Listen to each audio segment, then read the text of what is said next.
The following may contain offensive language, adult humor, and or content that some viewers may find offensive. The views and opinions expressed by any one speaker does not explicitly or necessarily reflect or represent those of Mark Radulich or W2M Network. Please listen with caution, or don't listen at all.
Good evening. You are listening to a Radulich Broadcasting premier podcast, The Long Road to Ruin.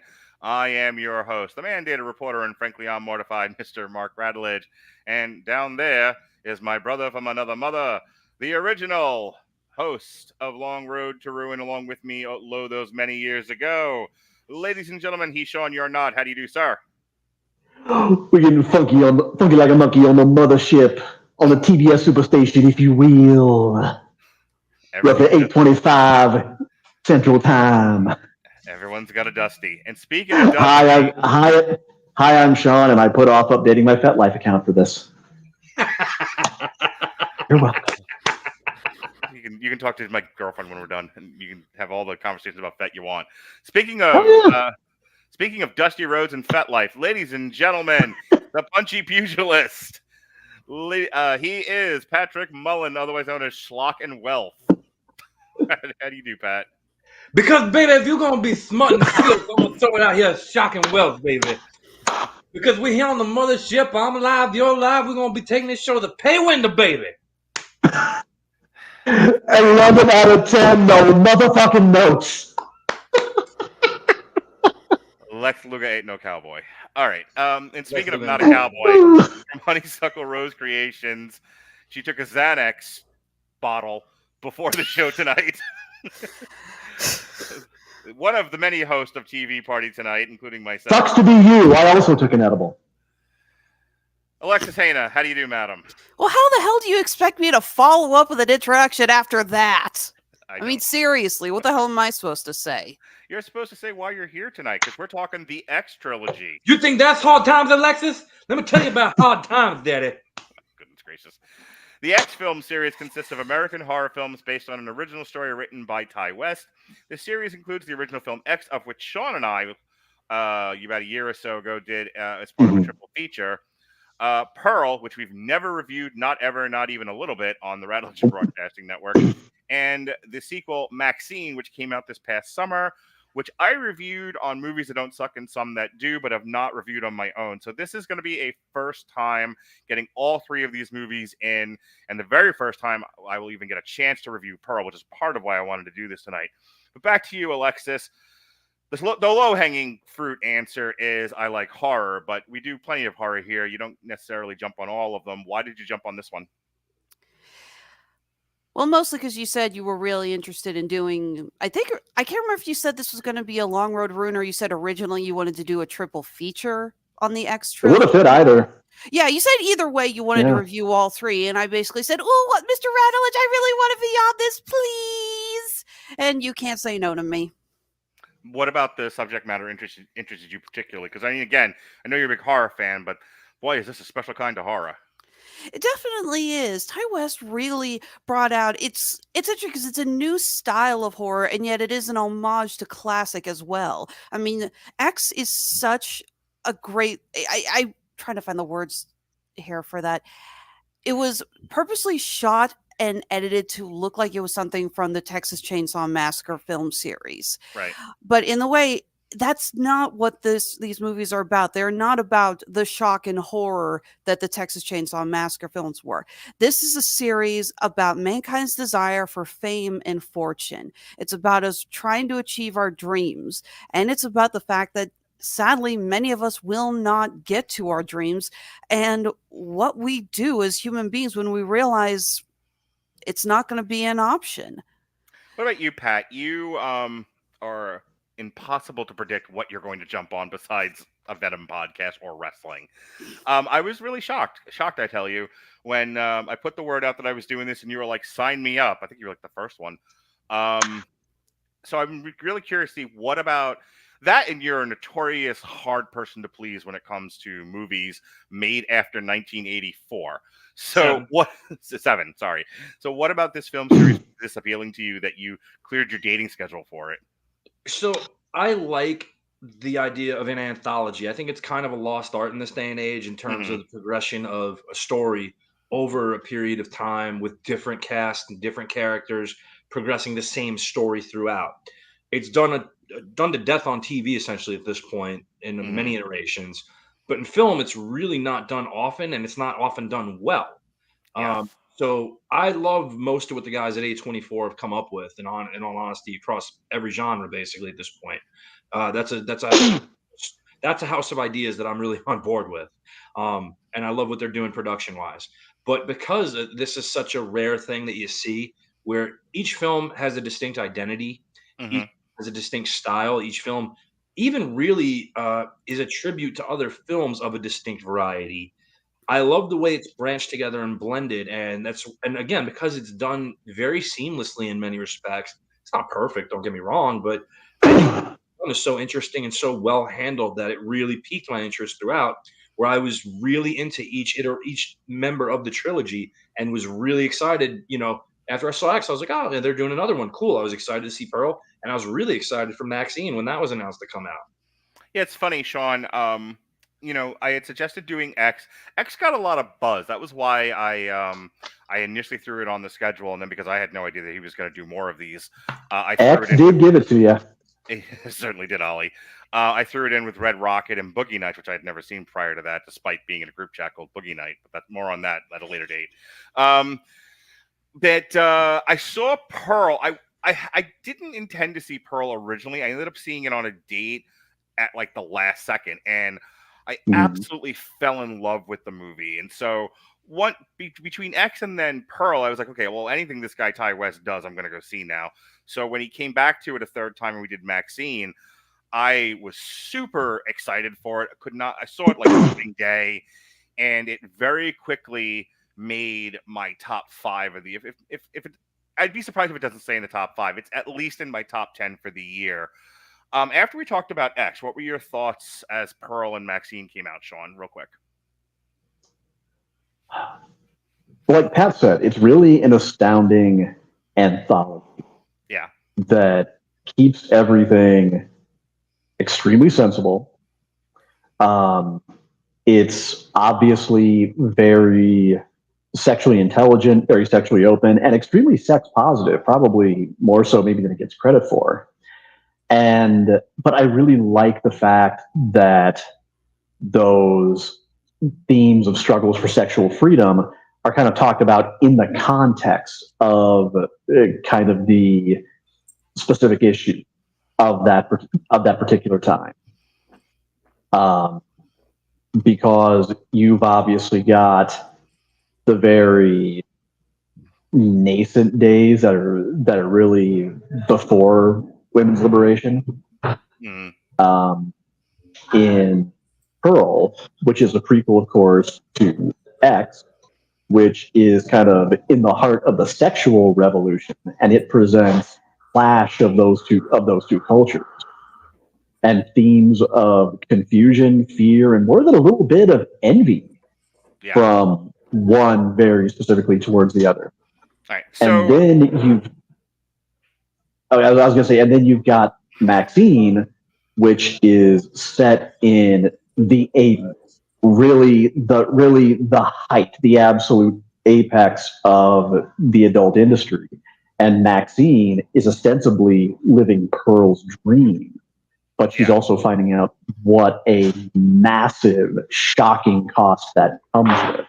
And it really brings everything beautifully around full circle to the point where, you know, we're really living in kind of a renaissance of horror right now. We are right in the thick of it. And I'm going to make the bold statement that I think that Ty West and Mia Goth, and maybe even to a slightly lesser extent, Jenna Ortega, are going to be looked on in 10, 20 years as probably being kind of pillars of the genre at this point, sort of the way at one point when it was revived, when the slasher was revived, people looked at the likes of like Wes Craven and Nev Campbell, and to maybe lesser extent Jennifer Love Hewitt.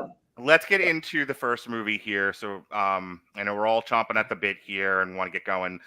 So Yes, Sean and I, like I said, did X a few years ago. I'm just going to do a quick recitation of what this is, and then we'll get to talking about it. X is a 2022 American slasher film that was written, directed, produced, and edited by playing shortstop Bugs Bunny, playing catcher Bugs Bunny, by Ty West. It stars Mia Goth as both Pearl and Maxine.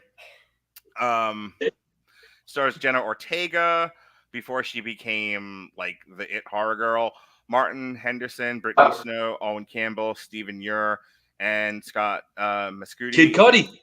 That's right. Wasn't this his first? I know that he was in the Bill and Ted's movie, but wasn't this his first one where he was like, "I'm not Kid Cudi, I'm Scott Mescudi." As an actual actor playing a part. Yep. He was credited by his actual given name. Yeah, I didn't realize it was Kid Cudi until I rewatched it this past weekend, and you know, watch it on it. If you watch it on Amazon, it tells you about the actors. Oh, yeah. And so, like, if you look at the screen, and I happen to have moved my cursor or something like that, and I'm like, "Oh, that's Kid Cudi." Okay, then. It's Cuddy, whatever. Kid Cash. Set in 1979, the film follows a cast and crew who gather to make a porno film on an elderly couple's rural Texas property, but find themselves threatened by the homicidal couple. It's a really simple plot, and I really want to get to talking about it. Basically, it is a long setup of these people showing up to the farm. The executive producer sort of schmoozing the farm owner, who, once he realizes this isn't just a guy passing through town, it's a gaggle of people, and he really doesn't want them there. So there's some like idle threatening going on, and the gun's not even loaded. But it's a long setup and a lot of discussion of what kind of woman does porn, what is porn, can you make art from porn, et cetera, et cetera, et cetera. And then eventually we get to the elder couple struggling with sex and age to varying degrees. You have Pearl, who still very much has sexual desires, and a husband who keeps saying, "Thank you, my heart." And then sort of looking at this group who feel like they're squandering their youth on filth. And so slowly but surely, between the couple, they start killing these people off. There's a great kill with a gator. It's like my favorite kill of the whole movie. And at the very end, Maxine is able to get away, leaving the ruins of this farm and film footage behind. So I will go to you first, Pat, and then Alexis, and then I'll run back to Sean. Let's talk about some of your initial thoughts on this movie. I will give you a couple of starters. When Sean and I talked about it, as Alexis mentioned, we talked a lot about the aesthetic. That it definitely felt like an ode to the original Texas Chainsaw Massacre, Tea Party and all. There's like a graininess or filter over the camera that makes the film seem aged. It's not a movie that relies in any way, shape, or form on necessarily jump scares. The kills are visceral and grisly, but not exactly graphic or gross. believe it or not. And a lot of this movie, like which also reminded me of Texas Chainsaw. Yeah, which the major pillar of this movie was the thematic elements. It's to the point that, and I'm going to shut up and let you talk, but when I heard the guys over at Critically Acclaimed talk about X, and they were like, "Oh, it's about a film crew that gets killed by an old couple, and the movie isn't really about anything." I was like, "Did you miss the 87 themes this movie got into?" Yeah, Footloose is about dancing. Yes, they did. All of them. Every single one. Professional film critics managed to miss the point that badly, but they were too distracted by Mia Goth's boobs. How many years has Doug Walker been around now? Fair. So, Pat, I threw a lot out there. Pick anything and give it a chew. So when I saw it for the first time in full, I didn't get to see it in theaters initially. I got to see it, at home. Right. But watching it, my initial thought was, this is Texas Chainsaw Massacre if it was directed by Last House on the Left era Wes Craven. Mm-hmm. Where, again, the marriage of the setting, the characters in place, the quote-unquote villains, however you want to portray them, of what they are, they're the local folk who have these invaders, or whatever you want to refer to them as, that they believe have no moral compass, and it's up to them to set things straight. And it's got a little bit of another movie I love and is near and dear to my heart, and it kind of feels like if it was released at the same time, it would have been marketed the same way. If y'all have ever seen a little picture called Motel Hell, yeah, I was pretty sure you guys all had, but basically an old couple who runs a motel, attracts, sexually deviant youth there and kills them and serves them as food to people. Spoilers. Yeah, the heads sticking out of the ground, making that cackling sound because they've cut their vocal cords. That's the kind of crap that stays. I will throw that on the list. That sounds amazing. Motel Hell is pretty much exactly what it says on the tin. But it's a marriage of all those, a little bit of an homage to all those, while trying to keep an updated format that would get it taken seriously today. Whereas, again, if it was released at the same time as some of its, films that it's tributing, it would be a midnight movie or drive-in double feature type, release. It would be on Monster Vision with Joe Bob Briggs. Absolutely, and we'll get to USA Up All Night a little later, because that's definitely a part of this too. But it's one of those films where it knows the modern audience's sensibilities towards certain things. We're a much more sex-positive culture as a whole than, you could speak to in the late 70s, early 80s, despite, movements in a certain direction then. So people are much more open to that. Look at a business like OnlyFans that supports millions of people today. People have a much more open mind when it comes to those things. So they're going to be more supportive of pornographic actors and actresses and producers than they would have then, where, a guy like John Holmes is a pariah to people then. Now he would be seen as somebody who's, maybe brave and making choices that, are hard to make. And I don't have the guts to do it, but he does, good for him, type of thing. I just want to say, all love to Pat. Those are all some fantastic points. Appreciate it. Thank you, Sean. And yeah, you haven't said a word I've disagreed with. We'll get there. Don't worry. But I'm sure. But the thing about it is, while having to appeal to those modern audience sensibilities, the big get for them was Jenna Ortega, who at this point had name juice and has a huge following regardless of what she does. So that's a massive coup when you still need to realize you need to make money on this movie. Right. The fact that Kid Cudi was in it is kind of amazing too, which they didn't even really advertise that he was a part of it. I think he did more plugging of it. Hey, I got a new movie coming out. Go see it. But he has a very devoted following of people. And so to get names like that to participate in a movie like this, while also getting someone like Mia Goth, who's extremely talented, but had never had a proper showcase to really do what she did in this movie, you're getting a lot of different moving pieces together to keep them organized, to keep them set, was executed so properly. And give credit to the art direction for getting the visuals just right when it gets that grainy, grindhousey look as it's been shipped around and held in poor containers and didn't get all the way to where it needed to be in mint condition to set the stage, to set the mood. The scoring was really, really well done. Again, you're talking about a movie that doesn't predicate itself on jump scares and not necessarily the most visceral killings. I mean, I brought up Motel Hell. That's very visceral compared to what we see here. Again, the more gruesome parts of Texas Chainsaw aren't even the ones that I don't think stick with people, as such as, seeing a guy get bludgeoned in the back of the head with a hammer and his foot twitching when he hits the ground. To Sean, and you can react to this, and Alexis, if you want to also comment on this point in particular, be my guest. The thing I said to Sean about the original Texas Chainsaw Massacre as it relates to X is the thing I reacted to the most is the woman screaming for the last, I don't know, hour and a half of that movie, just as she's running from this crazed family. I'm exaggerating the time it took, but I mean, it feels like it goes on forever.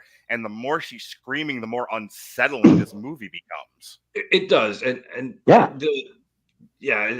the scene where Maxine eventually backs over Pearl and drives away is very much reminiscent of when the girl in the Texas Chainsaw Massacre finally gets into the back of the pickup. Yes, and you see Leatherface dancing while she's screaming. And she has that, Alexis, chime in here. She has that sort of just that traumatic exhale of finally I can release all of this tension from screaming and running and being fearing for my life. Go ahead, Alexis. What kind of caught my attention about X is that it seemed like such a simple concept. So many horror films try to be way more overcomplicated with their setup and their plot. Nowadays, a lot of filmmakers, if they had tried to do something similar to X, we would have found out that the elderly couple had lured these filmmakers to their farm, and they do this often, and it was all a trap or something like. And they belong to a cult, and and the dog is also Jamaican, and it just goes on and on. Yeah, and the truth is that all of this happens because flat out bad luck. It's the elderly couple do not realize that a porno is about to be filmed on there. The film crew doesn't realize this is about to happen. We don't even really get a lot of focus with Maxine, even though she is the main star and she is the final girl. Nowadays, I think we would have a much more in-depth look from other filmmakers analyzing, her psychological impact. It's like we find out more about her past. The whole idea that we find out at the very end, which they expand upon in Maxine about her father, I think would have been a much bigger plot point in the hands of a lot of other filmmakers. There's some touches of Halloween with that. Yeah. I want you to keep going, but there's some. Yeah. I needed to cut in there. There's some touches of Halloween with how they treat Mia Goth, where they're focusing on so many of these other characters, and as they eliminate the characters, there's more of a focus on your final girl. But it doesn't. It's such a more of an ensemble. And if you didn't know Jamie Lee Curtis was the star, you wouldn't at the start of Halloween. Yeah, kind of similar to what. Kind of similar to looking at Scream with Neve Campbell. You learn more and more about her mother being killed and the plot line with what happened to her and how she was viewed by other town members and how that reflects on Sydney as a character. Again, I think in the hands of other filmmakers, they really would have focused more on Maxine's father and her upbringing as the daughter of a fundamental minister, preacher. I don't know exactly what he is. Televangelist, I guess, would be the best way to praise it. Yeah, that's probably a good way to put it. I was getting more in shape, skinnier Sam Kinison vibes from his video footage.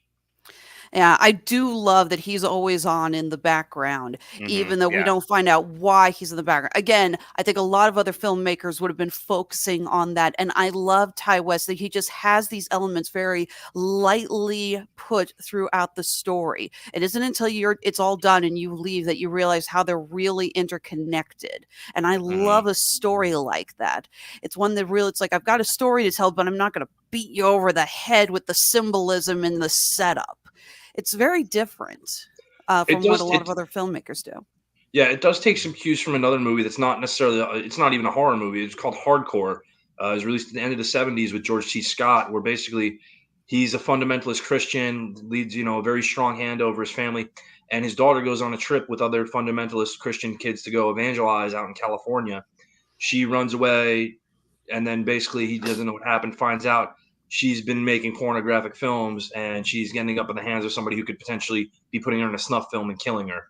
And along the way, he kind of adopts a surrogate daughter in this streetwise kind of girl who's helping him along the way, who's a prostitute, knows the people in that film industry, none of whom in that movie are portrayed as sympathetic, really, or any kind of person you should be rooting for or having any kind of I don't care if you live or die type of feeling towards, other than the girl George C. Scott takes in, who he's really not ever painted as the bad guy. He just is a very strict father with strict religious, upbringing for his children, even though that's apparently what pushed his daughter out. Whereas the prostitute that he meets and adopts, you do start to feel for her along the way, And then they paint a very negative picture where it's like, oh no, we're just using each other this whole time. Fantastic. To go from that to the portrayal of positivity in the characters that you have here with what they're doing, and the fact that they all have an ultimate end game goal, which is not, I want to be making dirty movies forever and selling myself out and catching a disease and dying young. I want to become a legitimate actress. I want to be a star. I want to do this. I want to do that. There are relatable, understandable goals, and that helps to humanize them a lot more and vilify them a lot less. Something I thought about, Sean, thinking back to our conversations about the movie, about sex and agency and all of that, specifically the scene where Jenna Ortega is like, why can't I do a porno scene? We talked at length about it. I don't want to necessarily rehash it, but I had another thought as I watched the movie a second time for this podcast. I was thinking about all the years we've been talking about horror on here, and one of the things that you, me, and Robert and everybody else that's covered it has talked about is how unlikable your cast is, and how everything about the environment, the setting, etc., seems to just be a setup so that we can kill the meat. And what makes X particularly superior to a lot of horror movies is that scene with, if you get away from the theme of sex and agency and just deal with the relationship between Jenna Ortega and the director of the movie, and they talk about like they're having like a legitimate, very realistic to me feeling fight about, and like there's a lot of anxiety between the why two can't of I them. do the scene? Well, not only that, but she's like, is he gonna leave me now because of this? And then him going, if she fucks another guy, is she still going to want to be with me? Those are all real, very anxiety-inducing feelings. And had the movie gone in a slightly different direction, they would continue to have like the discussion is so funny. The discussion between the producer and the director, where he basically was like, if you want a good relationship, just let your woman do whatever she wants. And I was like, slow clap, sir. Preach on. But my point there is something to be said about, he's just like, look, it's like either she does this or if you don't let her do this, and it's going to be so absolute hell. Yeah. So the point that I was getting to is, this relationship movie gets interrupted by a horror movie. And that's kind of what I love about this, is that Ty didn't forget that he was setting this movie in as realistic a world as he could. And it just gets interrupted by these, series of horrific events, which I didn't think about when we first talked about it, but it became very apparent to me this time. Mm. So I was curious to get your reaction to that. Well, I'll be honest, I wouldn't entirely agree that the story is necessarily entirely simple for that and so many more reasons that you pointed out. And that's that, number one, if you really go back on a second viewing, every single death in the movie is foreshadowed. Mm-hmm. In some sneaky M. Night Shyamalan, in the Sixth Sense way or another, every single one of them is set up with a remark or a scene, or in at least one or two cases, a piece of background scenery. It's actually, let's face it, pretty fucking clever. And I think it takes a special kind of writing to make an effective horror movie where not only among the victims, but even among the monsters, there is not a 100% unlikable person. The two, even the elderly couple, you have to look at the fact that they're confronting the end of their life in a sexually frozen marriage that they are locked into because they are hardcore monogamous. And that very understandable human desire is kind of, it's there, but they can't act at any point whatsoever. And they're watching this really free brand of young people come onto their property in the throes of the revolution, and they're able to just kind of really let themselves be free because it's acceptable at that time, like it wasn't in theirs when they could have. And as we learn in Pearl, there's a whole deeper strata of backstory behind her issues. So much so that, yes, while one half of the equation is doing monstrous things, you still can't entirely hate them or keep from feeling at least a little bit sorry for them along the way. Yeah. It's not like they're an inscrutable evil like Freddy Krueger or Michael Myers or Jason Voorhees, where there is no rhyme or reason behind why they really do what they do, especially when it comes to Myers. It's people where at some point you almost kind of want to root for them, with the exception of the fact that the people that they're killing are really ultimately only trying to help them in the end and be as accommodating and respectful as they could, while, I mean, hashtag sex work is work, pursuing a very valid career option that they were hoping was going to lead to something else If you want to legitimate. get into the nitty gritty of like sin in horror, he does have to lie to the guy to get the farm, and they're trying to keep what they're doing from him. Okay, he does that part. That part is dishonest, but he's not doing anything with the intention to necessarily hurt anyone. He's not out to hurt anyone. Let's even touch on RJ and Jenna Ortega's character. I'm sorry, I'm blanking on her name right now. It doesn't matter. We just all know it's isn't it? Jenna Ortega. I think it's Lorraine, isn't it? Might be. we'll call her Lorraine. Between Lorraine and RJ. You can't really fault Lorraine because she's lived a very clearly sexually sequestered, sheltered life, and she's an adult who's anxious to spread her wings, and she wants to be as liberated as any other. And she sees that her boyfriend is allowed to stand there and film this all day. Why can't she participate in it too in any way she wants? We didn't talk about it the first time, but I do think it's an interesting thing that I picked up on it this time around, of her going, okay, so you're all making the argument that sex is just sex, and sex with a variety of people is perfectly fine because it doesn't really mean anything for one reason or another. And then she goes, well, what about love?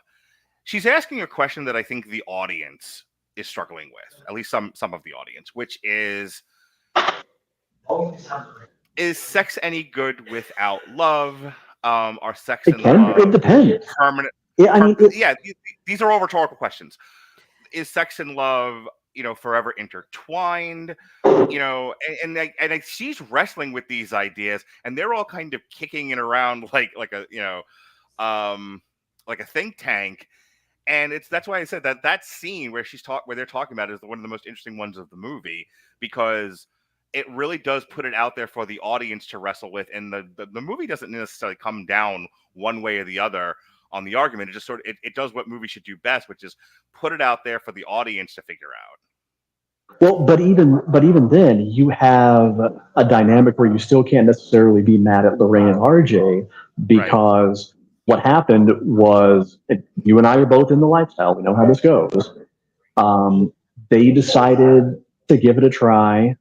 It hit at least one of them harder in places that they didn't really expect, and it fell apart. That doesn't make either of them bad people for experimenting with it, especially at that age, because they tried to be as responsible and understanding as they could. Right. And as it happens, you and I both know, it ultimately just didn't pan out. And nobody else. For time's sake, wrap up, because I want to ask Alexis one more question, and then we're going to move to the next one. I'm sorry, I'll do that. And ultimately, you have a movie where you can just kind of sit and just watch the car crash unfold without really knowing who you're necessarily rooting for to come out great in the end, because you can't really patently hate any of them.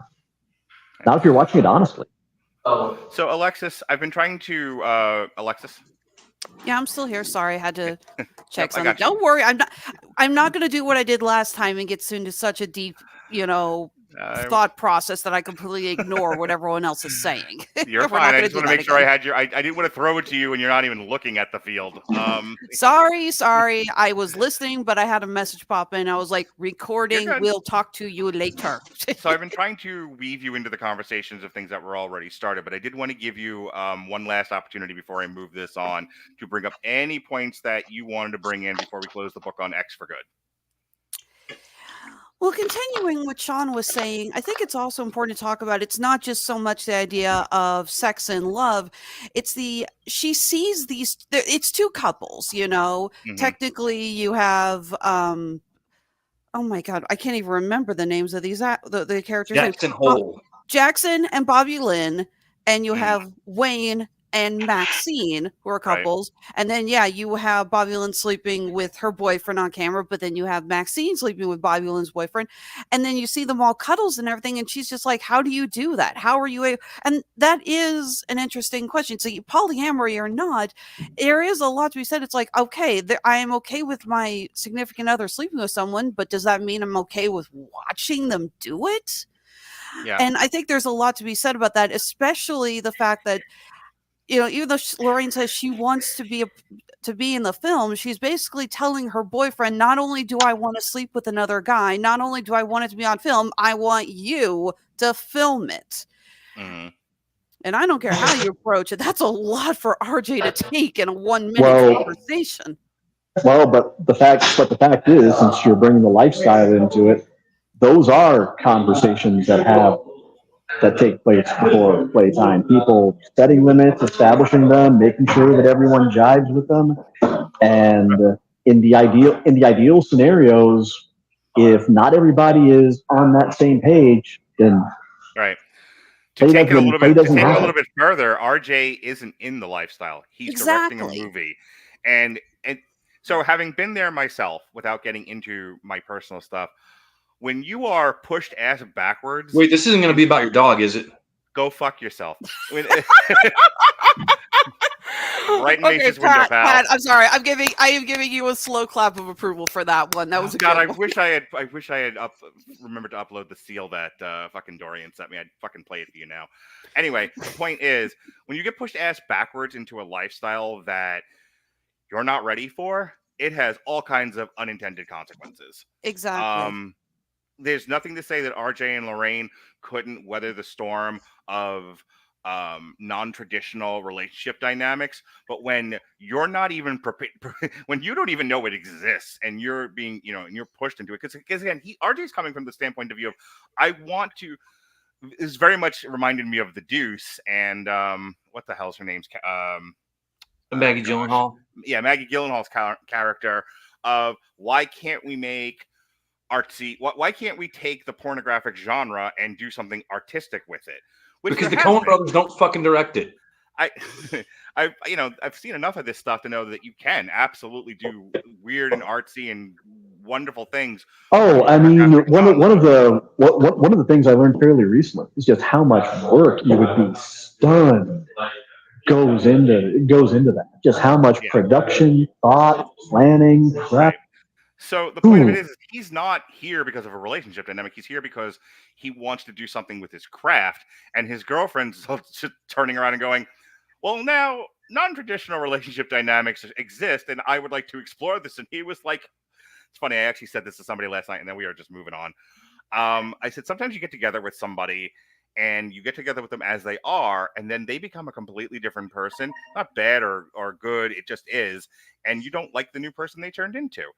And that's okay, but that's something you have to acknowledge.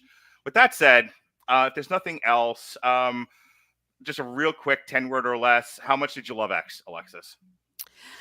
I will say that if in the context of the trilogy, I would rate it as my second favorite. Second best? Okay. Yeah. Pat, same question, 10 words or less, and I really mean that, Dusty. How much do you love X? 7.9 out of 10. 7.9 out of 10? Okay. All right, moving on to Pearl. Pearl is a fictional character from the X film series played by Mia Goth. Hang on. Let's try that one more time. Pearl is a 2022 American horror film directed, produced, and edited by Ty West and co-written by West and Mia Goth. It is the second installment in West film X film series and a prequel to X. Goth reprises her role as the title character with a supporting cast featuring David Corenswet, Tandy Wright, and Matthew Sutherland, and Emma Jenkins-Perot. Pearl serves as an origin story for the title villain whose fervent aspiration to become a movie star led to her committing violent acts against her family's Texas homestead in 1918. So the basic premise of this is you have a young girl who she wants the whole world to know her name. That's important. You're going to hear this a lot. And she wants to be an actress, movie stars, the whole, name and lights, the whole thing. But her father is, for lack of a better word, crippled. Her mother is taking care of the father. She has to help take care of the farm. There's this real tug and pull about dreams and aspirations versus reality and responsibility, and that is at the heart of this picture. And there's a lot, and that's a lot of this movie, is she wants to get the fuck off this farm, and she's trying to find every way she can. And the mother's like, you can't just abandon your father. The man's sick. And we have a farm to run here. We need to make money. So over the course of the movie, she meets a projectionist who's like, you should absolutely be a star. What's wrong with you? There's a casting call for a part of a stage performance of some kind that she tries out for. She has a husband, I believe, who is off to war, and she misses him terribly, which is another element of this movie about, she linked herself to this man, and then he's gone, and what the fuck is she supposed to do as a young woman with needs? So there's a big part of this. At the about midway through the movie, she just starts to fucking lose her shit. She kills the mom, kills the dad. The projectionist comes and, realizes she's every girl I've ever met, and goes, well, I don't want to be here anymore. And she kills him too. And then she goes on the audition. She fails at that. And then the young pretty girl neighbor, Her sister-in-law comes to the house to console her, and Pearl gives one of the greatest monologues in the history of film. It is up there with Paul Heyman and The Night Before Survivor Series. It is fucking phenomenal. I showed that one to Lily, and I was like, if you ever have to do a monologue for an audition, this is the one you do. You showed it Pearl or Heyman? Both. Yes. And so she, in one of the worst chase sequences I have ever seen, slowly chases this poor gal down the street with an axe and kills her. And then the husband comes home. And did we mention the Texas Chainsaw Massacre Tea Party? Because here we go again. Dead bodies at the table, a pig full of maggots, and Pearl with, as the credits roll, the most horrifying forced smile you've ever seen in your life. My recitation of the plot does not do this movie justice. This is one of the best horror movies I've ever seen. It is simple, it is effective, it is grisly, and the best thing about it, just like the best thing about X, is that it's not about the kills. It is about what this movie is about. I'm going to start with you, Alexis, to give me your full on Damn You Hollywood style craft review of Pearl. Go, make me proud. This was the movie that when you said you were going to do a review on the X Trilogy, I was like, this is the movie that made me want to talk about it, because I'm with you. I love this movie. I think that Pearl has a chance to be one of the new horror staples, one of the new icons of the horror movie monsters. In fact, if I may, just want to pull this in. No, wrong button. I want to pull this in real quick. So this last weekend, like I mentioned to you before, I was at a show. It's called Animate Des Moines. Turns out it wasn't just Animate Des Moines. It was Animate/Nightmare Weekend. It was a combination horror and animation show. And that was one of the cosplays that came by my booth. That's fantastic. Yeah. Had a very long conversation with this cosplayer, actually, about the awesomeness of the movie, how that final scene is probably going to go down as one of the most iconic moments in horror movie history. The way that she just, that smile. Yeah. Oh my God, that smile. It haunts you. It really does. It is terrifying. I think I said at the time, when people were asking me, because I know that when I got to do my top 10 for Neil and Chris and on our show and everything, I mentioned Pearl a whole bunch. And even offline, you and I talked about how fucking hard Mia Goth's face must have hurt. Because that wasn't one take either. It was like, all right, now we need it from another angle. And by the end of the day, Mia Goth had a Coco Cry headache. Her fucking face, man. Ty West openly admitted, he said, I'm going to keep filming you as long as you can hold it. Those were real tears. She Yeah. was in pain. Yeah, But, sure. but West did not cut it. Apparently, he actually does want to make a 4th movie.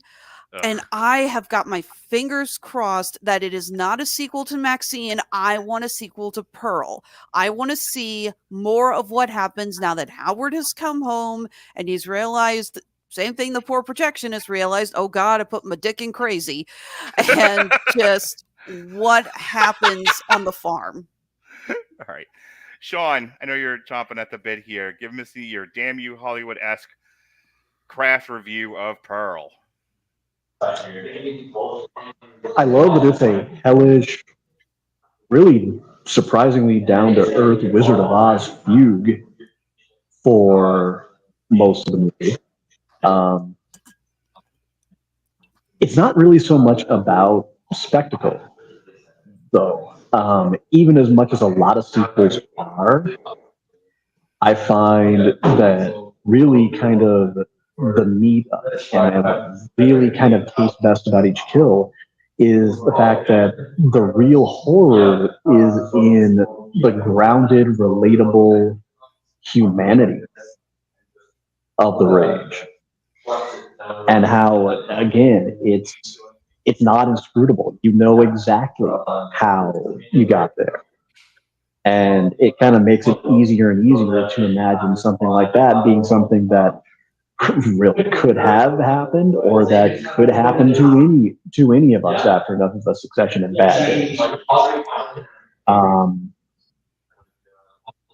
And Mia Goth, man, I think that, again, you could say she's this generation's Heather Langenkamp. She is our Nev Campbell, our Jamie Lee Curtis of this particular renaissance, because she has now basically played 3 characters in 2 movies. She has acted on screen opposite herself. Her performances are so much dedication. Her facial expressions. Let me tell you something. One of the things about horror makeup is so often the fact that it's easy to see a great performance buried in it. If either the makeup isn't just right, the performer isn't up to really emoting and knowing how to use it to enhance their emotions, like Robert Englund did so fantastically well as Freddy Krueger that they tried to recast him and eventually said, no, we give up. It has to be you. But I digress. It's the fact that she is able to really work with the makeup. She's never fighting it. It's part of her. And she's willing to, again, back to that crime scene at the end, she's willing to go to some fantastic extents for the sake of her craft, for the sake of becoming I would say, the Lon Chaney Jr. of women in horror if she continues performing like this. That's a really good call. That's a really good. Yeah. But it's the extent she's willing to go to while also knowing exactly what's going to be safe and never really taking things too far. Consummate professionalism, and hats off to Ty West. There are directors, even now, hi Fede Alvarez, how you doing? Who are notorious for being miserable to work with. So much so, one of those kind of everybody's got a horror story kind of things. And this will be the kind of the end of it. I got to commend Ty West because pretty much everybody who's worked with him has come away with kind of that Walt Flanagan impression of total pro, total auteur, would absolutely work with them again. And okay, last thing. Hats off to the wonderful use of intimacy coordinators on pretty much all sets, because by every account I've heard from the cast and crew, they could have done better jobs in navigating what must have been some potentially dodgy. All right, Pat, let's do your craft review, and then there's something else I want to do before we move on to Maxine. My biggest fear with Pearl is that in an era of movies like Maleficent and Cruella, They were going to give this backstory where Pearl's not really evil. Pearl was pushed in this direction by circumstances beyond her control. And she's really actually sympathetic in the long run when you look at it. Well, she's really not. All right. Yeah, is her mother strict? Yeah. Does it suck that you have to care for your ailing father who's paralyzed and you have to work on the farm to help support your family? Yeah, it's not ideal. But you know what? You put your big girl pants on and you go to the responsibilities you have in life that you do. Not every single person who has responsibilities and doesn't get to live out their dreams murders their entire family and 2 passerbys. Say that opening scene with her killing the goose really set it up. It's like, yeah, you feel sorry for her, but she's not 100% a victim. No, and I don't feel sorry for her when you start torturing small animals and abusing your paralyzed father and, you know, doing what she did. And I give them a lot of credit for going that route because I think they knew at that point at least it was safe because the first one was such a sleeper hit that they could expound on this character more and they could really up the ante with what this character was going to do to really set an extreme of it. Because this is the best character piece of the trilogy. I don't think there's any question. It really is centered on one character and their development down depravity. And basically, I want to interject something. I'm going to give you your time, but I'm going to interject something. Pearl is the rare win when someone tries to take an extended flashback and give it its own movie. Yeah, absolutely agree with that statement. But again, my fears were very much put at ease with how they handled the development of this character. This is not someone who, now in hindsight, when you watch X, you're going to feel bad how things turned out, and you understand why they did what they did. And no, this is a very twisted, evil person. There's just evil that exists in people, regardless of things. You basically neutered a lot of your Disney villains by making these poor, unfortunate souls who were given these things. Maleficent being probably the most prime example of it all. Which, let's burn that thing as soon as we can, anyway. But yeah. Sometimes evil's just got to be evil for the sake of evil, for the sake of the story, for the sake of the universe. Sometimes you just have to be irreconcilably unsympathetically evil, and that's how it works. And that's what they did here. If the worst of your circumstances is caring for a paralyzed father with a very strict Puritan mother in times of, where that was the norm, that's what everybody really dealt with for the most part. Right. There is no sympathy for you from me on that. You are an evil person torturing small animals, which is basically the first sign of a serial killer to grow up. Everybody starts with torturing animals, whether you're Richard Kuklinski or anybody else, whether you're a mob hitman or someone who mutilates bodies for their own fun. That's generally the first sign. So putting that in there, they're basically hitting you over the head with a hammer saying, this is not a good person in any way.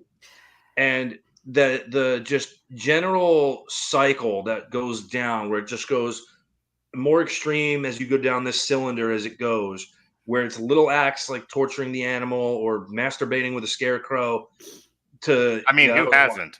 I mean, you talk about wild scenes. Where did you find a scarecrow in Florida? We'll talk later. I go to weird parties. Anyway, so Mark's thought. No. Yep. Goodbye.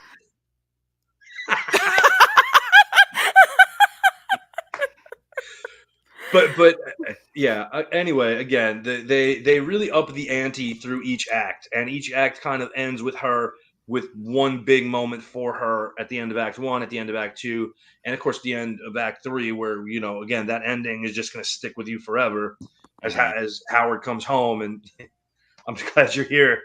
Yeah, and but it's the character piece of the trio. Each one is a distinct film with a distinct identity and a distinct approach.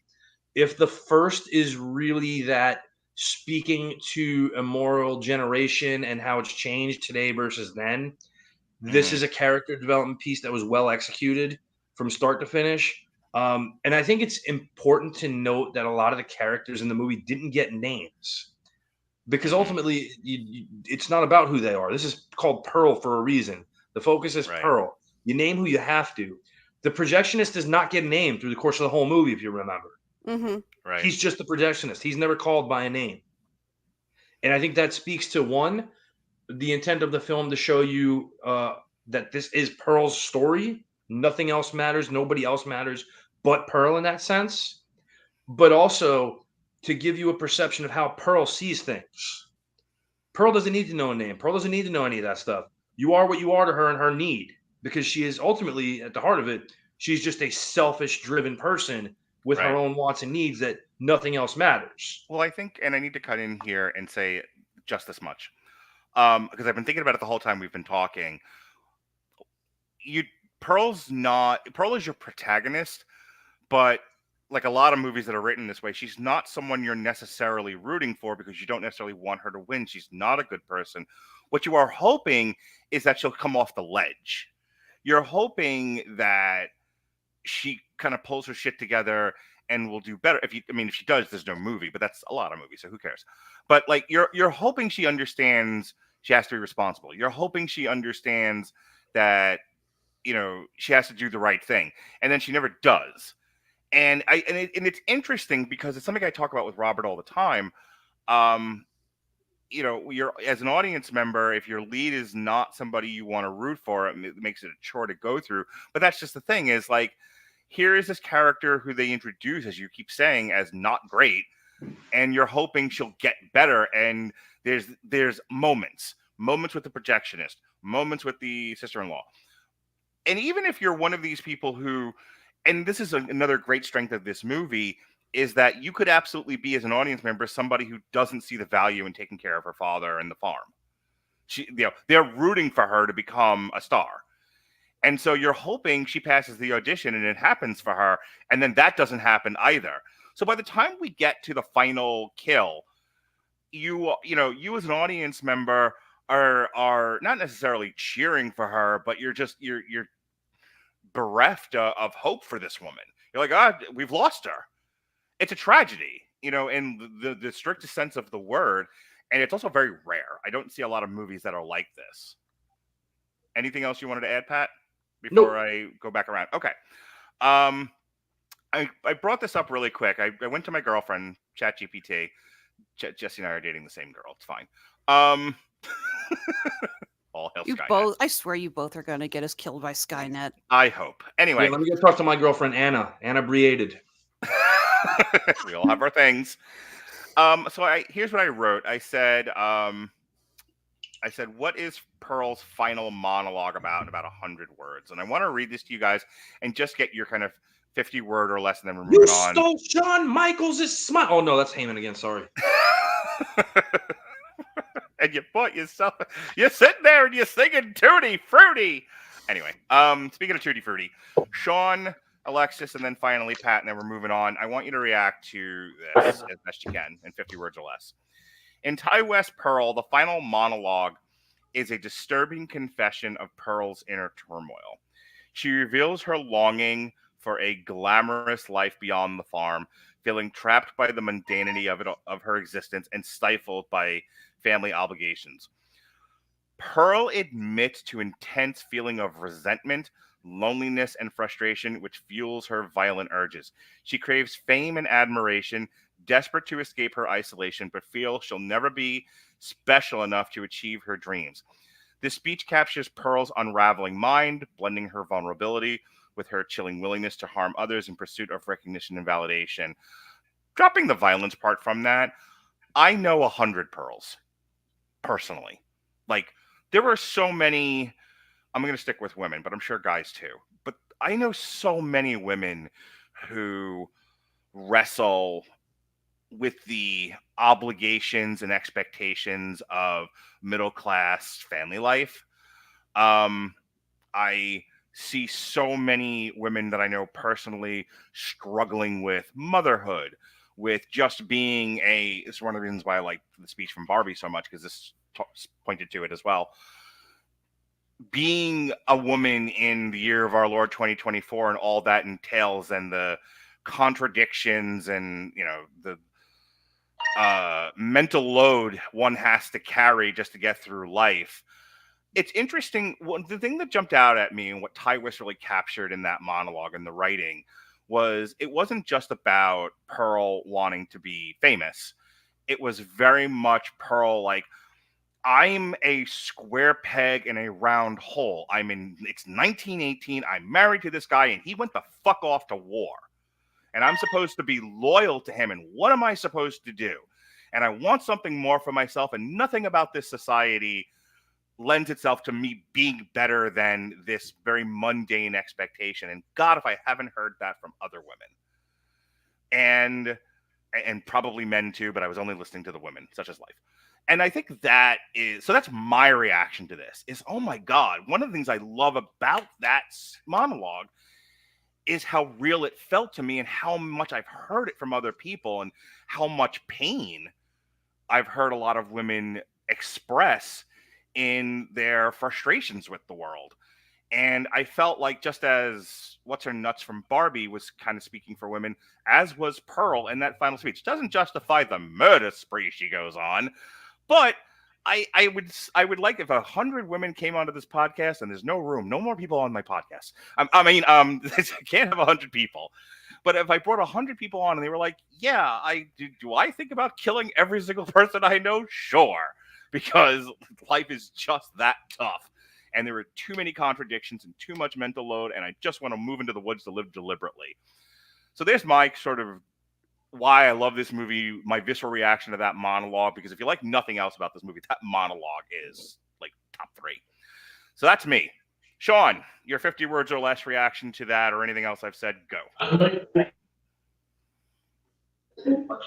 There we go.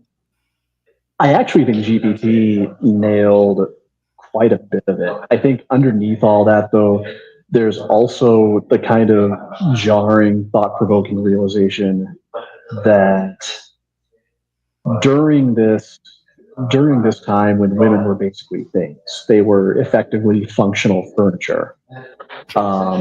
You already had a status quo where someone like me, someone with a holy trinity of mental illness comorbidities, and also happens to be queer, yeah, I'd have been shipped off somewhere, locked in an asylum, You would have went to the swept under the rug. And that's me as this film. Imagine what it would be like, what it would be to experience some of those same things as a woman. Your life, as you knew it, would effectively be over. But now you also have to think about the fact that for as far as we've come, a lot of those same attitudes aren't exactly entirely dead today. Mm-hmm. So it kind of gives you pause to reassess progress a little bit. And I'm sorry if that's a little too heady, but you know me, I always think horror is at its very best when it's deceptively thought. So Yeah, no, I'm with you there. I don't think you said too much at all. All right, Alexis, we threw a lot at the table. Grab something and take a bite. What is your visceral reaction to my girlfriend's summation of that monologue, or that monologue in and of itself? It actually kind of reminds me of another review you and I did. We talked about the most recent season of Upload. We talked about how in the most recent season, we had people who were essentially going into the virtual afterlife willingly. And we talked about how so many people we know have just had life has just not been kind of, and it's not that, that it's like, oh, they've been screwed over time and time. It's like, no, just they found they are unable to follow their dreams for one reason or another. Right. And the idea that they can just go to this virtual afterlife and live the best life possible, essentially a big start over button. Right. And listening to you selling us out to the future robot apocalypse. I will sell all of you out for $1.50 in chewing gum, but keep going. Reminded me of that. Oh please, I'm in active negotiations on practically a daily fucking basis. Judge me. Keep going, Alexis. So we all dream. I believe that at one point in all of our lives, we dream of fame and fortune. Maybe not being actors, dancers, singers, American Idol winners, whatever. You might dream to be the president. That would be a famous person. Yeah. But I think at one point we all do have a dream. Would I be sad if Flatzer Emong rated my stream tomorrow night? No. Do I push the button thinking my chances are 50-50 at best? Still no. Keep going, Alexis. And I think a lot of us it's not a lot for a lot of us, it doesn't hit us all over the head at once that we're not going to achieve that dream. I mean, yeah, some of us do get to live our dreams, but for most of us, we don't. And for majority of us, it's something that we come to grips with as we get older and we age, and our dreams change and we realize more of the world around us. It's like, well, maybe what I wanted isn't very practical, or maybe what I wanted isn't, what I want now. Maybe my dreams have changed. Maybe I realized that I wanted something different in my life. Pearl is a character who has never given that up. She is a child at heart who has never truly grown up. She has never let go of the id and developed the ego and the superego. To her, she still hopes for that dream. And yeah, it is unfair that her husband has gone off to war. Her mother is a royal bitch. I mean, I'm sorry, that little speech she gives her about and how appropriate was it to watch this recently when they're talking about the Spanish flu in that time period. It's like, right? you went to town. You have. I can't do her mother's German accent to save my life. The big fat bitch, you the biggest bitch in all the world. You the biggest bitch, the little bitch, you the bitch, you all the boys and girls. Shut the hell up, Cartman. Yeah. But yeah, again, it's. Motherfucker, you sang South Park and you totally made me lose my train of thought. Mother's German speech about Spanish. Yeah, it's like you went to town, you've risked all of us, you cannot eat anything else for dinner, and she takes her food away, even though that doesn't make sense. It's like, if you known she was risking this, like, you already been there for at least half an hour eating the food. Shouldn't you have said something earlier? I don't care. Dramatically convenient. But that's the scene where she breaks down, not just the speech, but the scene where she breaks down after the audition. Yeah. And the fact that they tell her, it's not that you're a lousy dancer, it's that you're not what we want. We want someone blonde and all-American, which I thought was actually an interesting callback to the first movie when Bobby Lynn gets thrown into the pond with the alligator, and Howard says, "Is that the one you wanted?" And she says, I don't like blondes. Like, gee, I wonder why she doesn't like blondes. Hint, hint. Yeah. And even then, what's the sister-in-law's name? Mitzi, I think. Yeah. Even then, Mitzi is not rubbing it in her face saying, well, I got the part. It's like, I got the part. No, she's reading the room and like, I should probably not tell her that I got this. Sorry, I was listening to myself talk about The Wire, about the Prop Joe's death, and he's saying to Marlo, he's like, you don't have to kill me, I'll just leave, I'll just go, I will leave Baltimore, I'm just gonna go, how about I leave? And I was thinking about her. She's just like, okay, I get you're upset, I'll just go, it's fine, I'm gonna leave, I'm gonna go now. And like, you have that final chase down the driveway, and she's like, I'm just gonna leave, you don't have to kill me with an axe, I'll just go. See, I'll admit it is a very clumsy chase scene, but I personally really like it because I love the way the fear builds on Mitzi's face. She's in shock. She's like, was she telling the truth? Did that really happen? Am I really being chased? Is this really happening? Yeah, and the realization of what's happening builds up in her as she sees Pearl coming after her. That's why I love that scene. Hell, even the thing with the projectionist, this could have gotten so lazy and had him double cross Pearl, or he could have been sleeping with someone else. The look on his face. I'm going to interrupt Alexis just so I can get Pat's reaction to this. Also, Pat hasn't talked in a while. So, Pat, sit up. I'll be right there. Okay.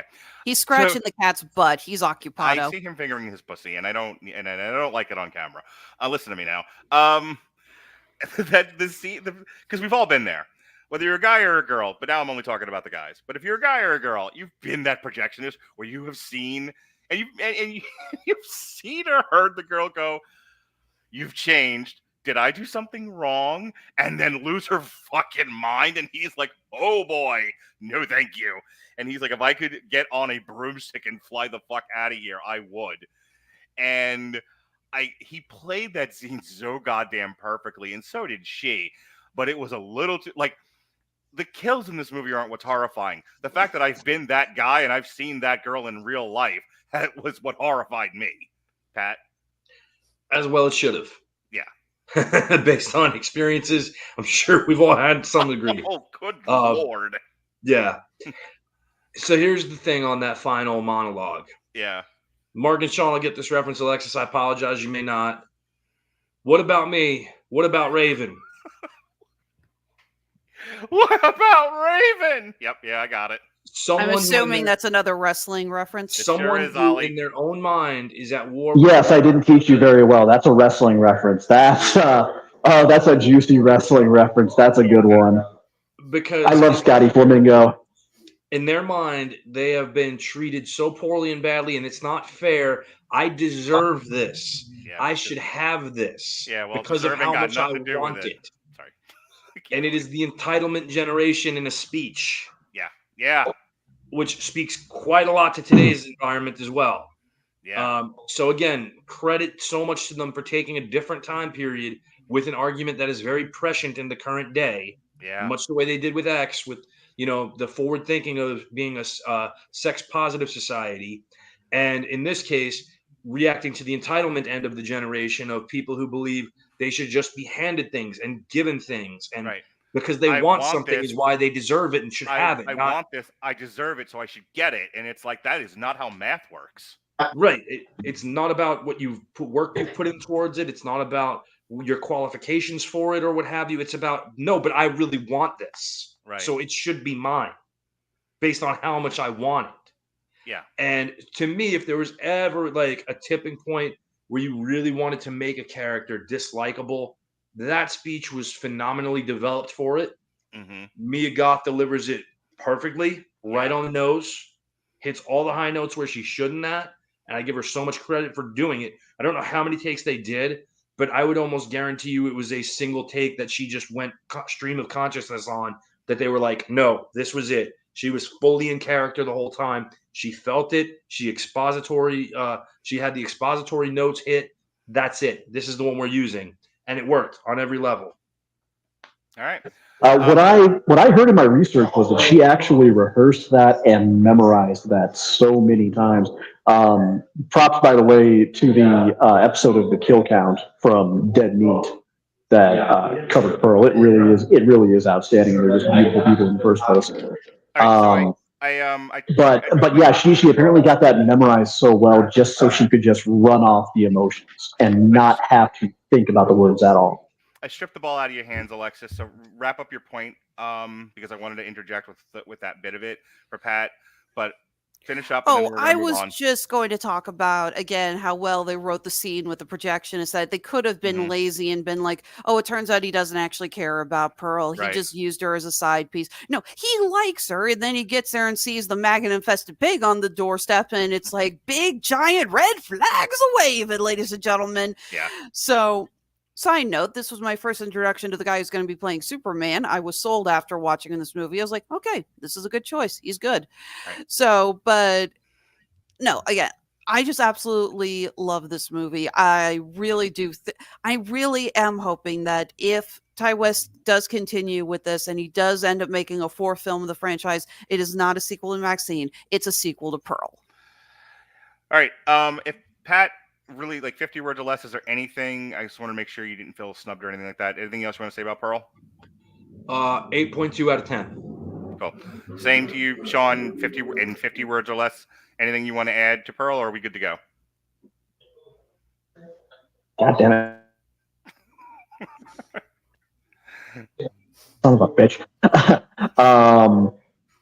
It's very tough depending on what day you would ask me. I would say if X is a 9, Pearl is an 8.9. But if you were to ask me the same question 2 days later, just reverse the two and maybe even give or take another 10, because they are hands down two of my favorite horror movies of all time. I'm gonna make a statement. just because you like something doesn't mean it's good. It might actually be good, but your liking it is a subjective thing, and it has nothing to do with objective craft. And at this point, I would like to say hello, Chris Bailey. How are you? Oh, geez, well, Mark, you know what I mean? And hooray, hurrah for Alpha Flight. But this is what I really wanted to say. There are movies that I love that I know in a series of movies. For example, I'll give a really stupid one. I love Batman and Robin. It's dumb as shit. It is absolutely a child's movie, but I absolutely adore it. It's fantastic. I'm entertained by it. I like the bright lights and the jittering sounds, and it's back credit cards and the nipples. Who doesn't love them? It's fantastic. I should not like Buckaroo Banzai nearly as much as I do. I fucking hate Batman Returns. I just do. Fight me, Dorian. My point being, it's like you have angered Dorian's entire entourage. That's from a previous podcast. I'm just Bruce Wayne there. Why are you dressed like Batman? Yeah. My point is, and this relates to Maxine. Maxine's not the best made movie. X is the best made movie out of all three of these. There are elements of Pearl that are better than any one of these movies, but they're just singular elements. Like that monologue is the best thing out of all three of these movies. But the best made one, objectively, the best craft of the three movies is X. There are elements of Pearl that are superior, but by and large, the thing as a total film is not as well made as X. I love the shit out of Maxine. If someone were to be like, what is Mark but a movie? Maxine? It's just Robert's comment about me, and here's the thing. Someone once said of me, he kind of saw me as like Batman because it's like the thing that defines you as a person is your sense of justice. And I hold myself to that standard as I hold everybody else to it. My sense of fairness, my sense of justice. If you nail me dead to rights, I'm not going to be, my feelings might get hurt because I am a human being, but I'm not going to tell you you're wrong. And when Robert said to me, your like sense of self and the things you were just drenched in sex, I'm like, well, you're not wrong. I fucking love the sleazy sexiness, the dark underbelly stuff going on in Maxine. This is all stuff I talked about on Movies That Don't Suck. That's why I love the movie so much. It as an aesthetic, as a style, themes, costuming, the music, everything about Maxine, I fucking love. I would marry that movie if I could. It is not better objectively than X. It's just not. And I'm a big enough man and a good enough film critic to understand there's a fucking difference between subjective, I love it, objective, it's made or not made well. So what is Maxine? Now with that out of the way. Maxine is a 2024 American horror film written, directed, and produced and edited by Ty West. It is the third installment of West's X film series, following X and Pearl, which we've been talking about for the past hour. And it serves as a direct sequel to X. Mia Goth reprises her role as Maxine Minx. It stars Elizabeth Debicki, Moses Sumney, Michelle Monaghan, Bobby Cannavale, Halsey, Lily Collins, Giancarlo Esposito in his 80,000 billionth movie this year alone, and Kevin Bacon in his 10 zillionth movie this year. Goddamn, pal. In the film, Maxine sets out for fame and success in 1980s Hollywood while being targeted by a mysterious killer. So the plot of this thing, and then we'll do Sean Patton, Alexis Combat cleanup. The plot of this thing is basically it's a few years later after the whole incident at the end of Texas where Maxine got away from the house after she ran the fuck over Pearl's head. She is now she's been doing porn. She's known as a porn. She's a star as a porn star, but she's trying to transition into legitimate acting work. She has an agent who is Giancarlo Esposito, and where we pick up with her, she is auditioning for a role in a horror sequel. There is a killer on the loose, and as the film goes on, there are sort of notes about is the killer the one that's stalking Maxine? There's a lot of ties to that. We keep getting shots or flashbacks to the preacher from the first movie. And someone is in fact stalking Maxine. We also have Kevin Bacon, who plays a New Orleans private eye who has come to Los Angeles to follow her around, and he's as best as this movie gets, for the 2/3 of it, he's the villain. The cops are investigating various murders of young women that are somewhat tied to Maxine, and this all comes to a head where it is revealed, ta-da, if you don't want spoilers, quick, plug your ears. Her father has actually been killing a bunch of the young women, and he has decided that Hollywood took his daughter from him because she has no sense of her own, no brain, just, she could not defend herself from the evils and the devilry of Hollywood. So he's going to film her, and she's going to be a star of his movie, and this is to counteract the evils of Hollywood. It doesn't go that way. She ends up killing him. The cops show up, they end up dying, and at the end of all things, Maxine is in fact a star. The world does know her name because she's off in the world talking about what happened. And I think it's alluded to that she actually becomes a movie star. I've gushed about this movie. I've spent an hour talking about it with Neil and Chris. Let me just say, it wasn't as good as I had hoped it was going to be. I thought it would be. I was hoping it would be even better. Like I said, a lot of the visual stuff in the movie is really what I liked about it. Obviously, Mia Goth, performs really, really well in it. The story in and of itself is a bit muddled. It's a bit jumbled. To me, it wasn't particularly interesting at times, but I was so caught up by everything else going on in the movie, I didn't care as much. And when it was over, I was like, that was a very physically pleasing movie. I don't care that the plot's stupid. So that's kind of my thought on Maxine. I'll pepper some more thoughts in as you guys talk. Sean, your damn you Hollywood-esque craft review of MaXXXine. I would say it continues right up to the very end, the trend of each movie capturing their respective period fantastically. Yes, it's very much in terms of, yeah, it very much gets that bright, gaudy, kind of toxic excess of the era, and just absolutely nails it to a T. So hats off for that. I can't really say much for the story. It's kind of the most traditional slasher of the bunch, but then again, it's like the weakest part of the whole film. Yeah, but then again, I also have to consider the fact that, all due respect to Ty West and Mia Goth, Maxine was never the most interesting character of X in the first place. That's fair. A prequel, a prequel about Pearl, that sounds instantly intriguing. Tell me more, by all means. You tell me you've got a movie that's going to continue the story of the final girl and how she lost her way during one of the absolute seediest, most terrifying periods to try to make it in Hollywood.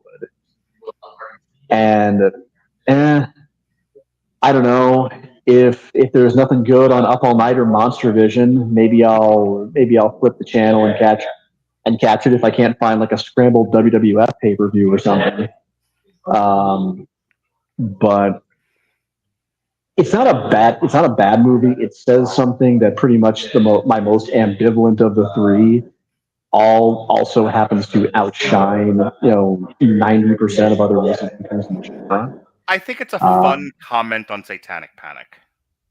Yeah, there's absolutely that. There's the fact that this was the heart of the period when the movies and the music and eventually the video games and the comic books were absolutely all to blame for the erosion of good old Western values and wholesome culture. But at the same time, it kind of did speak to me in a way that the others didn't, because Mark, you've seen me over the past couple of years in particular. I kind of really embraced a lot of punk rock philosophy and kind of mentality, and how I've kind of been drawn to a lot of professions and a lot of areas from, talk about punk rock, the culinary industry, the music world, comics, all of it. They're all professions and adult content creation. It all attracts people with very distinctive personality types of some form or another that just don't quite jive, just don't quite assimilate really anywhere else. And this really kind of captures the notion that Maxine might not necessarily have had the personality where she was cut out to survive the adult industry, but she was definitely more cut for it than poor Pearl was. It's kind of a good thing that Pearl didn't get what she wished for, because this is about Maxine having bit off a lot more than she could chew, and the industry being more than ready, as it does to people who aren't prepared for, or at least weren't prepared for it back then, to chew them up and spit them out. Because obviously today is very different with the advent of Fansly and OnlyFans, and creators having a lot more direct control over their content, having fewer middlemen. But back then, you trusted the wrong person, and you were prey for the entire industry. So there's the horror of the slasher, and then there's the horrors of her profession. All right, Pat, give it to me, baby. Objectively, the worst film of the three, but my absolute favorite. You're right. Hang on. Wait, hang on. There we go. Oh, yeah. There we go. Yeah. Because as the first word in my little title there says schlock, it is very much an homage to a lot of schlock films that we watched on USA Up All Night with Rhonda Shear and Gilbert Gottfried. Most particularly a film called Angel, if you guys ever saw it. Vaguely remember this. Giallo. This Giallo. All right, at least Sean's definitely seen it. But Angel is a movie about a prostitute who's walking the streets, and there's a serial killer preying on prostitutes. And she has this weird eclectic street family of a drag performer and an old movie cowboy and some of the other prostitutes. And the prostitutes are the ones who are being picked off. And it's up to them to stop this madman, essentially, who's killing all these prostitutes, who's played by John Deal from Miami Vice, who I absolutely Sounds like love. a John Waters movie. Very much influenced in that vein. Yeah. But there's so much of that movie in this. Yeah. There's other elements that are homages that I love in this, because essentially Maxine is a little bit of a tribute to Marilyn Chambers, who went from being a very noted pornographic actress to starring in legitimate mainstream films, not the least of which was Frenzy, right? A tremendous horror film. But you have that element to it. But again, it's taking what it is, which again is very much an 80s B slasher / action / a little bit erotic thriller type movie, presenting it seriously and playing it straight, while keeping the ongoing anthology of the story as it's been, leading up to what we first got all the way back in X, where you hear it's Maxine's televangelist father narrating over that, the debauchery that follows, and now we've linked and come full circle all the way back to it from that. Yeah. It's smart in that sense. It plays enough off of its connection to the first two movies where you can do a movie like this, even though it's all over the place, where it wants to be a little bit noir, a little bit erotic, a little bit, again, B-movie schlock, which I am here for. Troma could have made this, and it would have been awesome. Yeah. Hi, Lloyd. Anyway, but yeah, it hits so many of those notes that, unlike the first two movies, which are great films respectively, no question, this isn't about being a great film. This is about being fun and tying up a lot of loose ends and potentially setting the stage for something else later on. Pat, that's been the theme of this year. Let's go back to having some fun on podcasts and not feel tied to any one thing. And I'll tell you, there's a parallel with film that you're pointing at of, can we stop worrying about quadrants and cinematic universes and all this other bullshit, and just go back to the fun of making movies. Yeah, it would be nice if they made money too, but maybe if you made a fun movie, people would come to the movies and have fun, and you'd make money. And Ty West got the message. Right. And again, look at West's budget for the first. Yeah. Kid Cudi's in that because he's a producer, and they had trouble casting people as a whole. They had to really expound a lot of their budget towards Jenna Ortega, not for nothing. And it was the right call, obviously, because she attracts an audience. She is very much seen as a scream queen of the modern age. So yeah, get somebody who's going to put a couple of butts every 18 inches. So at least if this works on some level, you have potential for more. And that was a gamble that paid off and paid off again. And Maxine, if I'm not mistaken, did excellent box office numbers as well, even though by that point in time, everybody knew that this was not going to be on the same level artistically. It made $22 million. I have no idea what the budget was. It's a shoestring budget, and that's, again, part of the success, because they're not throwing $500 million into the production of this where you have to make $1 billion to just break even. There's some sensibility with the filmmaking that's been done through these three. They're very hands-on. And again, A24 is really going back to the idea of scale things back, make it simple, and then it'll work. Okay, I just asked my girlfriend, ChatGPT. The budget was reported to be the range of $2 million. Exactly. Similar to X. So 22. So let's just put that in perspective. As we talk about on Damn You Hollywood, and Alexis has now heard this ad nauseum, if you double your production budget or more, you're a success. The champagne and caviar. IMDb says it was 1 million. Okay, 20 times its budget. Like, are you kidding me? They're gonna throw Ty West a fucking parade. Like these days, and I don't want to trigger Pat here and have him have like a flashback or anything. So try to. Are you gonna reference Canon Films? I was gonna reference Marvel. The people at fucking Marvel at this point. Are you kidding me? 20 times the budget. They would light the streets on fire instead of jumping out the window as they're currently doing. No, but A24 is the workable version of Canon, where they film things on a shoestring budget, but instead of just making really bad shit and selling it ahead of time, they're actually putting quality into the work they have. A24, we'll make everything and see what happens.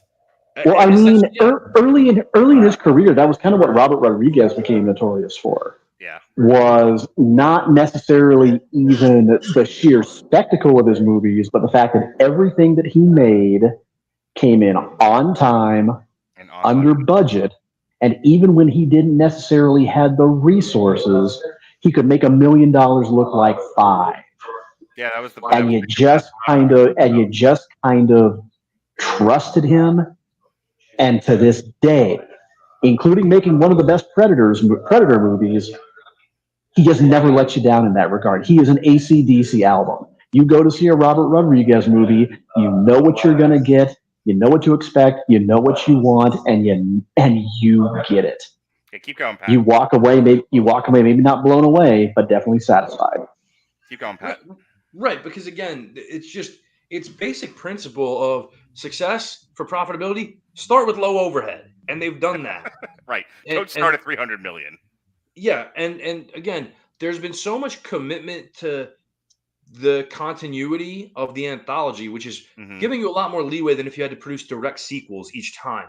Right. There's a little bit more free flow with the story where you can world build to a certain extent and character direct, but you have the freedom that each movie really is its own encompassed world, where if they were standalones, they'd all make sense without you seeing it. Maybe you don't pick up on the Easter eggs involved. Maybe you don't pick up on some of the things there, but each movie is also self-contained on top of being part of this greater anthology, and they all work in that respect, and they all work in a different way. The first one is essentially, if we're going to make it a nod to anything, we'll call it the Texas Chainsaw Massacre. The second one is almost a nod to Carrie if Carrie was really unsympathetic, where, where let's say she just started using the telekinesis right off the bat because she was upset that, her mom was talking about her dirty pillows, whatever. Okay. But essentially, it is a trip into madness that descends with ultimately evil winning out, and Yeah. And then this one, to me, Angel is the biggest comparison I can draw, because it's very much a bigger budgeted, played more seriously version of Angel, but with a very similar premise, result, and execution. Ultimately, though, because it's on a bigger scale with a more, what's the word I'm looking for? A more well-developed process behind it, where the original Angel, I think, they shot in like 20 days on Hollywood Boulevard. Right. You know, Start to this wrap was up, Pat. yeah, this was well done in start to finish, taking something that's beloved in a certain respect, playing it straight and serious, continuing a world build, and setting the stage for more potentially. Yeah, absolutely. All right, Alexis, give me your craft review of Maxine. Take Me Home, Baby Doll. I am in the minority here because this was my least favorite of the three. It was a good Boo! movie. Sorry, keep going. There were a lot of elements that I liked. I loved Kevin Bacon as Labatt. I love the chase scene on the Universal Studios lot with him and Mia Goth. I think my biggest problem with this movie was I felt that they established a lot but didn't really follow through with it. There was a lot of elements that were kind of dabbled into, but I felt that they were not given enough time and focus to become really that big of a deal. Yeah, Again, all we're those things talking. are true, by the way. Like 100% agree with you. Yeah, I mean, again, they talk about you mentioned the satanic panic of the 80s, and I'm absolutely there with you. I've noticed that that's kind of become a recurring theme with a lot of horror and horror-esque film and TV lately. We've been seeing that in things like Stranger Things and Late Night with the Devil. So I guess that's kind of becoming like the new big trend in, I don't know, in retro horror. But I felt that even then, I was like, they didn't really go very far with it. Yeah, it's like he's like, look, this existed, and says nothing about it. Exactly. It's a weird thing because we talked about how, Pearl is the main character of her film, but we don't know that Maxine is the main character of X. She's obviously the main character of her self-titled film, but I really was not a fan that we don't get to know a lot of these other characters. Yeah. It just, with the exception of the producer that Elizabeth Debicki they're plays. not really playing characters; they're playing genres. Exactly. There Like I are said, archetypes. Yeah, I think Elizabeth Debicki and Kevin Bacon get the most development of their characters. I would completely disagree with Kevin Bacon. Kevin Bacon is playing an accent. Okay, Elizabeth fine, fair enough. Debicki is playing a character, and she's the only one with anything substantial to say in this movie. Yeah, I mean, we see two of Maxine's friends get killed off in the first, third of the movie? Yeah. But we know so little about them that when we see them being tied up and threatened, it doesn't hit us that much. Right. So it was still an enjoyable film for the most part. And I'm not going to say like, oh, I hated it. Obviously I didn't, but it is at the bottom for me of this trilogy. Wrapping up This is Seinfeld where Elaine hates the English patient and wants to see sack lunch. I like the money pit. The obligatory Family Guy reference of the night. So wrapping up, our final thoughts on the X Trilogy as a whole. I'm going to give everyone their 50 words or less, and then we're going to do plugs. But I've become acutely aware, and I've been talking about this a lot, about the difference between what we're doing here and the greater universe. I've said this on Damn You Hollywood. I've been talking with Robert a lot about this with Robert lately.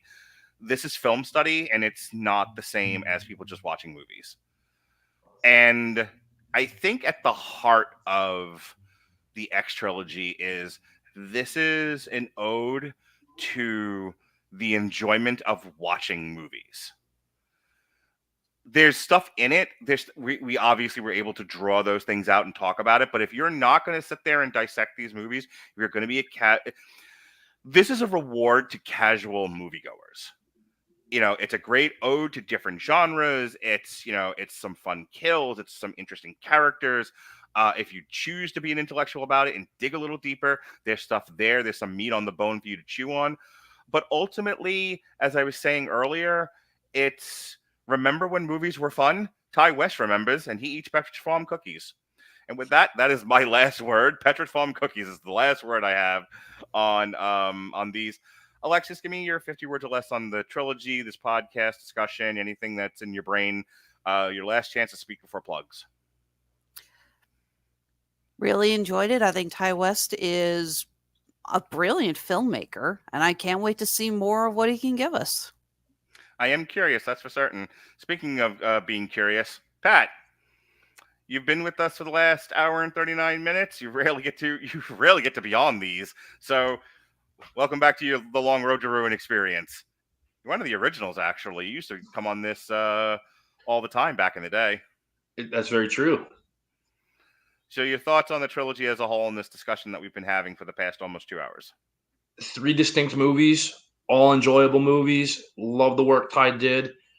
Want to see more of him in different aspects. I don't necessarily just want to see him continue on with this. Let's see him go elsewhere with what his abilities have shown he's able to do. Maybe see what he can do with a bigger budget and have some fun with it. I love these movies. They're all near and dear to my heart for different reasons, one or the other. But there was a reason I wanted to come on this show, and it's because I haven't enjoyed a film series like this in quite such a long time, and I was very happy to talk about it. Well, it's a treat to have you here as always, Pat. All right, as they say in every great wrestling match, Sean, go home. I think these are 3 of the first movies anybody should be slapped upside the head with when questioning whether horror can be true cinema, whether there's any artistic merit to it. And I think it's easy to necessarily refer to them as generational odes to movies like The Wizard of Oz, Texas Chainsaw Massacre, Psycho. You get the idea.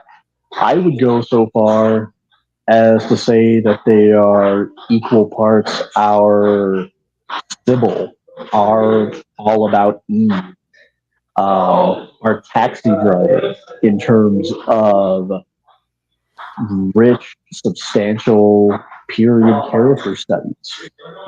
This isn't just great horror cinema. This is great cinema, period. This is something that should be shown to film school students the world over. And not only that, but it was made with substantial respect for its performers and their safety and their experiences. So that's something else that should absolutely be said.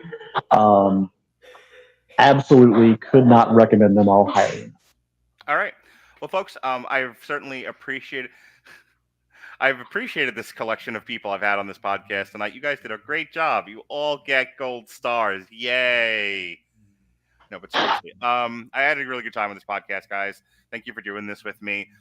Earlier in the week on Damn You Hollywood, we had Zachary Strobel and Chris Owen. The gals dropped off last minute, so it was just a sausage fest, which is fine.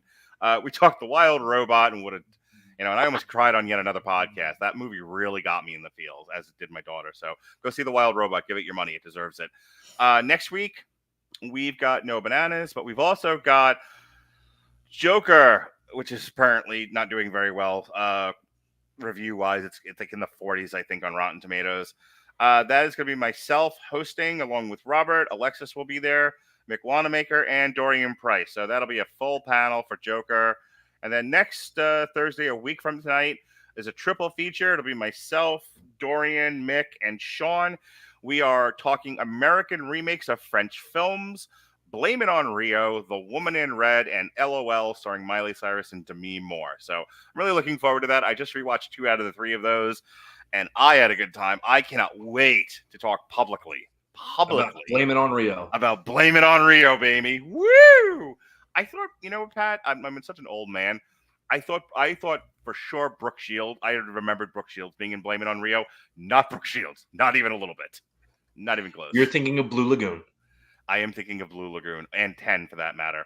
All right, Alexis Hejna, I hear you make jewelry and paint houses. Show us where you piss from. Let me go ahead and get my shop here on the ad screen. There we go. So, yes. Honeysuckle Rose Creations, where fashion meets fandom at the intersection of geek and chic. Like I mentioned earlier in this review, we just wrapped up a show in Des Moines that was Animate Des Moines / Nightmare Weekend. Had a lot of fun at that one. Definitely going back. If for no other reason, I have fallen in love with a restaurant called Zombie Burger. Damn, that was good. Here in about 2 weeks, we're going to be doing a show here in Kansas City, Planet Anime.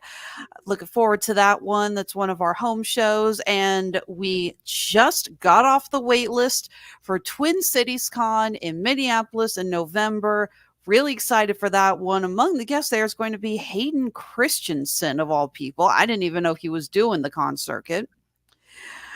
Other than that, of course, we do have our shops on Etsy, like we have here on the screen, along with Handmade at Amazon. We got a ton of fun jewelry, all upcycled from various game pieces. A lot of horror stuff, as you can see. I don't have anything X Trilogy related per se.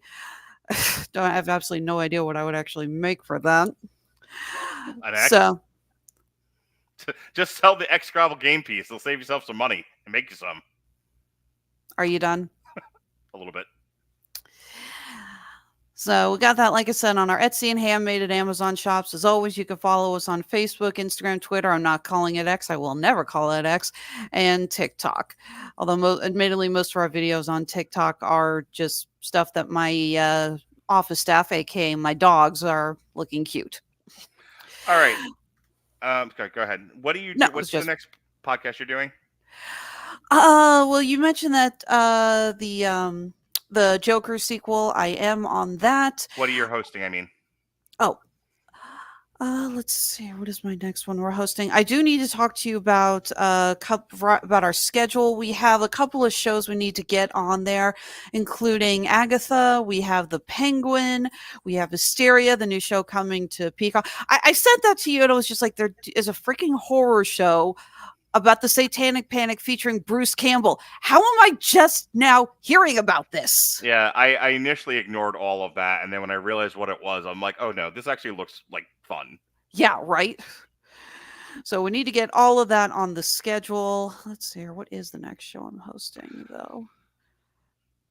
All right. Well, while you're figuring that out, Pat's the next show is going to be Venom: The Last Dance. You looking forward to that, Pat? More than anything else this entire year. Pat And is actually, the it's only funny you person say who's that. not. Pat is the only person who's not Chinese looking forward to the Venom movies. I met Tom Hardy last week Did you really? for the second time. Yeah. Did He was at- you scare him away from a fight too, like you did? What's his nuts? The Japanese guy? Minoru Suzuki, no. No. Okay. Yeah. No. But Tom was at Enzo Gracie's Academy in Manhattan, warming up for another film that he's going to be in. And my friend Sebastian and I just happened to be there rolling and did a little bit of trial work there, and could not have been a nicer guy. Super cool. As usual, like when I first met him filming a movie over 10 years ago. Tom, you're the man. Keep going. Love what you've done with Venom. It feels like I'm reading the comic as I watch it on the screen. You have embodied that character so well, sir, and I salute you. When it's the last dance, it'll be the last dance for all of us for a while. Robert and I have been kicking around an actor focus for Tom Hardy, some of his earlier work. So Bronson, yeah, that's Do it. yeah. So I will be sure to tap you for that when I actually get it on the schedule sometime next year, if that's when I do it. All right, Sean, go ahead and tell us what you Twitch and shout. Hey, I just realized you've totally been topping me all night. Well, I can't be the one underneath Mark all the time. Hey, Mark. I fucking moved him and he froze. All right.